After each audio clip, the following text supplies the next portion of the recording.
Whenever conservatives want to shit on progressives, they point to San Francisco as the mecca of left-wing politics, when in reality, if you actually live in San Francisco, you would know that the city can be just as racist as any other place, and no amount of progressive politics or super hip tech companies can change the reality of what it means to be a person of color in SF. On today's episode of LLAG News, we will take a look at Lisa Alexander and her husband Robert Larkins. They are a Karen and Brad duo from San Francisco who accused James Juanillo, a Filipino American man, of vandalizing someone's private property with the words "Black Lives Matter." There's only two problems. One, he wrote that shit in sidewalk chalk, and two, it's his goddamn house, so you guys are being nosy fucks. I'm already getting annoyed, so let's go ahead and roll the clip.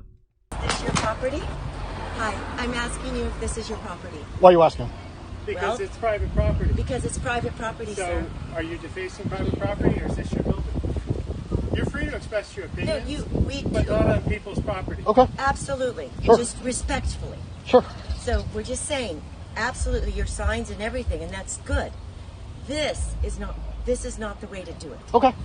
It's private property. But if I did live here and it was my property, this would be absolutely fine. Totally. And you don't know if I live here or if this is my property. We actually do know.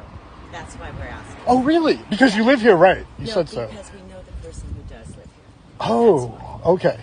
So Then that's all I suggest wanted you to call ask. him I'm not or disagreeing with call the you. police. Why do you Or wanna call the police? because What do you you're want me accusing me to- of a crime, correct? What I'm asking you is why are you And I'm doing not this? answering you. Okay, that's fair. That's fair. So your choices are to call the cops if you believe I'm calling a crime, and I will more than be happy to talk to him. Okay, thank you. What's your name again? I'm Lisa. Lisa, what's your last name? What is your name? What's your name? I asked I'm first, not Lisa. committing a crime, What's your name, sir. sir? What's your last name, sir? What is your first name, sir? I'm not answering. I'm not talking to you. You're talking to me. I'm asking you the questions. Well, we're not doing anything illegal. Neither am I. Yes, Actually, you you are are. Because it's actually. Really? private property. Oh, okay. Well, then call the cops. Thank you. We will do so. Lisa and Robert. Yeah. I'll be right here. Okay, thank you, sir. Bye. And that, people, is why Black Lives Matter.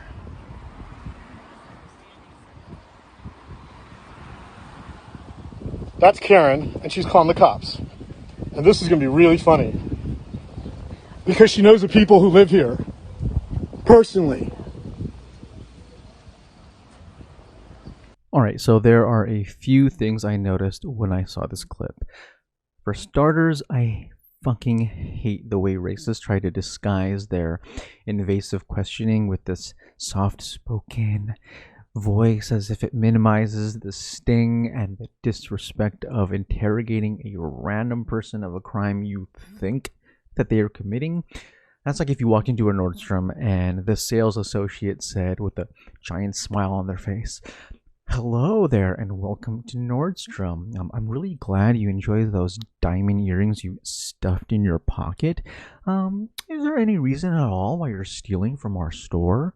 It's like, you can't really mix the nice persona with all these accusations because it just comes off as rotten and disingenuous.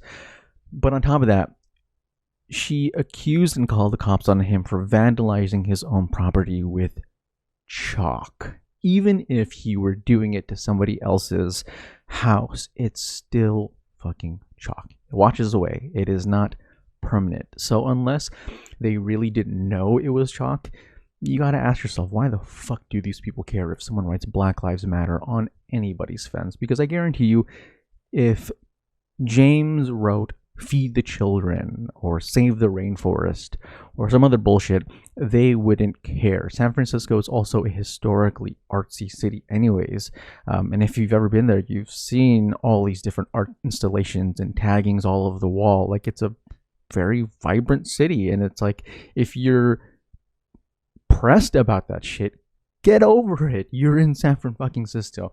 All of this is already trash, but on top of all that, these people lied and pretended to say that they knew the owner of the house while they were speaking to the owner of the house. So not only did they make a fuss about a Black Lives Matter stencil made out of chalk, but they also accused this Filipino American who owns that house in San Francisco that he doesn't actually look like he belongs there. And just for context, okay? This happened in one of the most exclusive neighborhoods in San Francisco known as Pacific Heights, where homes can go anywhere from 1 to over 30 million fucking dollars. So this Karen and Brad incident is more than just someone being a dick. This is an issue of white folks acting as the neighborhood police, acting as if they possess this privilege over the community to say who does and who doesn't belong. Speaking of not belonging, Lisa Alexander's husband, Robert Larkins, was fired from his job at a financial firm in San Francisco. Here is their statement. This is from Raymond James. Raymond James has zero tolerance for racism or discrimination of any kind. An inclusive workspace is fundamental to our culture, one in which people are free to bring their whole selves to their careers, and we expect our associates to conduct themselves appropriately inside and outside of the workplace.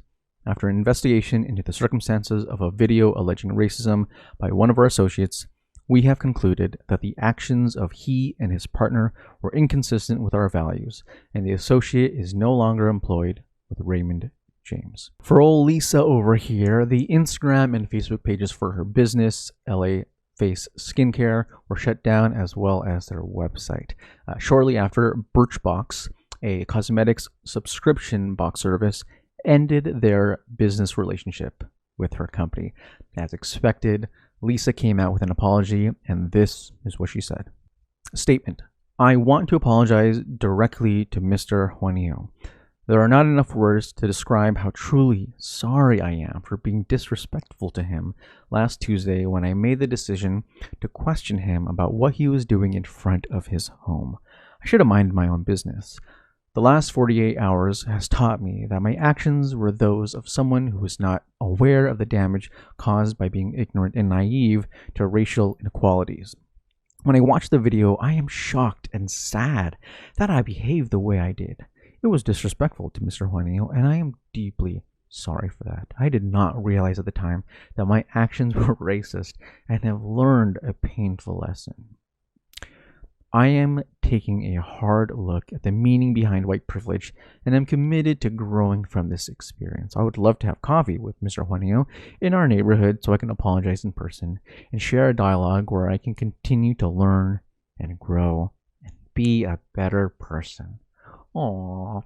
As far as apologies go, this is actually a little bit better than I expected, since she did at least admit that it's her white privilege.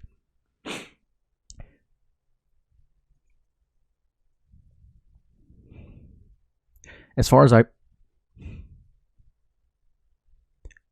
as apologies go, this is actually a bit better than I expected, since she actually admitted that it is her white privilege that's the problem, but I still don't buy it, to be honest. And I also hate it when racists try to invite people they've harassed for some coffee or a fucking conversation, as if anybody wants to educate these fuckers on racism for free. And I'm always so stunned whenever these people learn these lessons, like, dramatically in the span of 48 hours. Like, holy shit, man, I've been trying to learn this shit for years, and you managed to do it in 24 hours. Congratulations.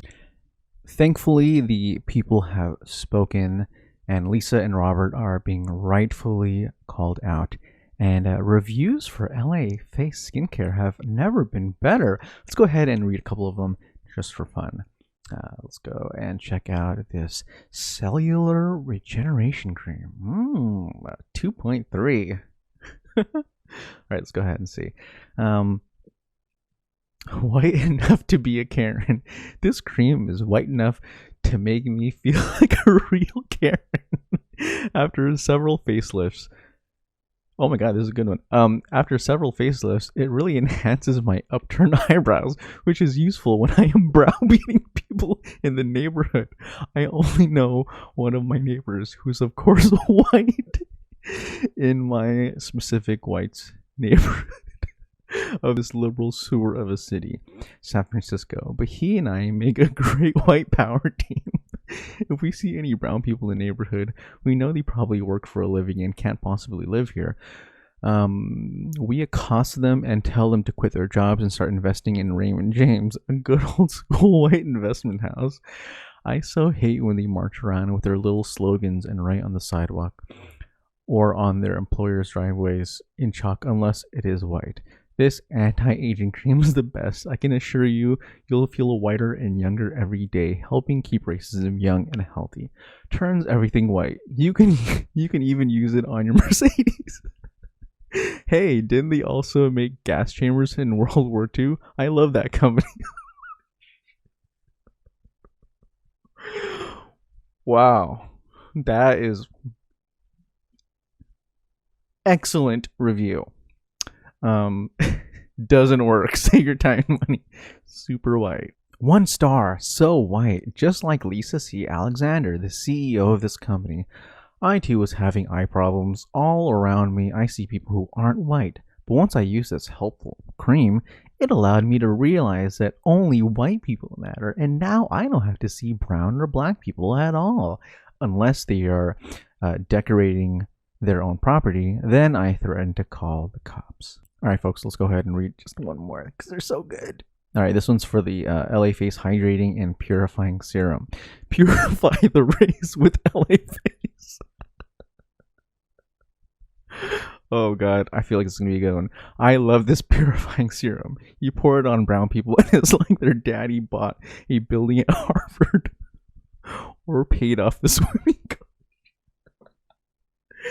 to get them into an elite education so they could dodge real work. It turns them into wasps. I have never seen class mobility in a bottle like this. Sounds like a racist fantasy? No, it's real. I tried it out on Juanita, my mate. It worked in like 5 seconds. The downside is that now she thinks she lives here, but at least she knows it. But at least she is now white. Wow. Well, Lisa Karen, whoever you are, for writing these reviews, thank you for doing your necessary work. All right, everyone, that is all for today. Stay safe out there. Wear a mask and keep your phones out in the unfortunate event that a Karen comes for you next.